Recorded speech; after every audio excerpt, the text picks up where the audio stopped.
Alors ça c'est intéressant, Véronique. Comment être même en présence de personnes dans l'ego? Car dans la vie, au travail, je ne choisis pas les personnes. Ah, elle est rigolote. Je vais le relire. Génial, Véronique.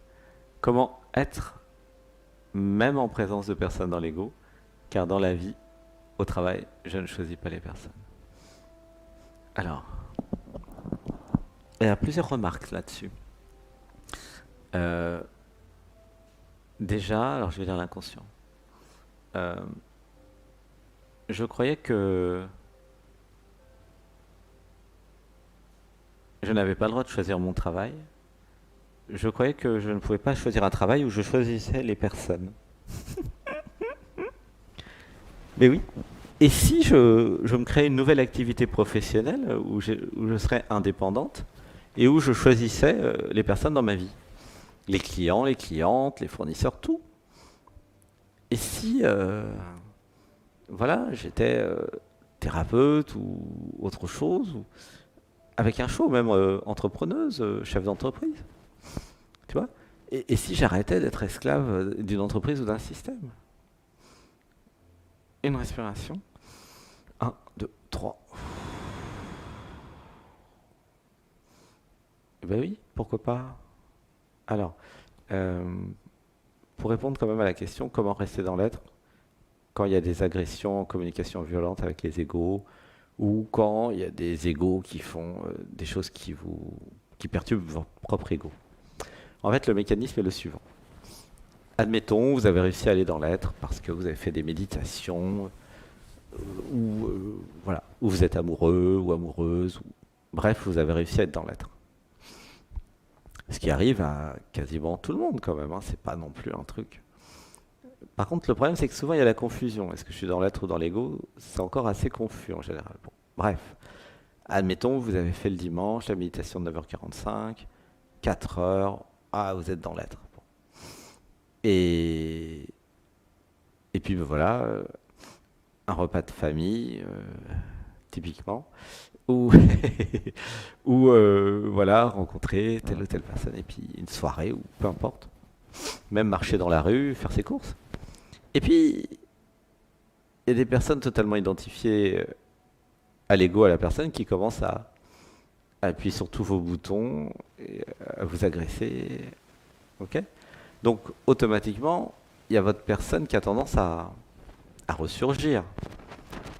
Ce qui est tout à fait naturel, puisqu'en fait, l'ego, c'est juste un système de défense, en fait, hein. C'est un système de survie et de défense. Donc, quand quelqu'un vous attaque, bah, l'ego, il pop-up, il s'active. C'est normal, vous inquiétez pas. C'est fait pour ça. Hein? Il y a un chien qui commence à vous agresser, bah, vous allez vous défendre. Voilà. Donc, une respiration. Un, 2, 3. Alors, il y a plusieurs possibilités. Donc, la première, je disais tout à l'heure, éliminer voilà, tous les je, tous les moi, toutes les personnes trop dans l'ego de votre vie. Bon. Si ce n'est pas possible, ou pas possible pour le moment, ok? Ça va prendre un peu de temps. Dans ce cas-là, il y a des techniques. Ah, il y a un chat dans la gorge. Il y a une technique qui est d'aller dans le cœur tout au long de la journée. Donc si vous voyez que votre ego il est activé, ok, parce que bah, quelqu'un a fait quelque chose qui vous plaît pas ou qui est dans le déni de vous, typiquement, alors vous allez dans le cœur, vous pardonnez à la personne parce que vous avez de la compassion et vous savez que bah, l'autre est innocent en fait, puisque l'autre est juste manipulé par son ego, par son je, par son moi. Et dans cette étritude, vous restez zen dans vos pieds, dans votre corps, et vous vivez peut-être la colère, ou vous vivez l'émotion quand même rattachée à ce que l'autre a fait. Très important. Ah bah oui, parce que sinon ça sert à rien. Et après, vous pardonnez tout.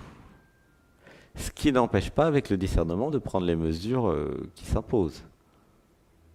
Écrire, faire des emails, expliquer le problème, ou même se séparer de la personne, il n'y a aucun problème.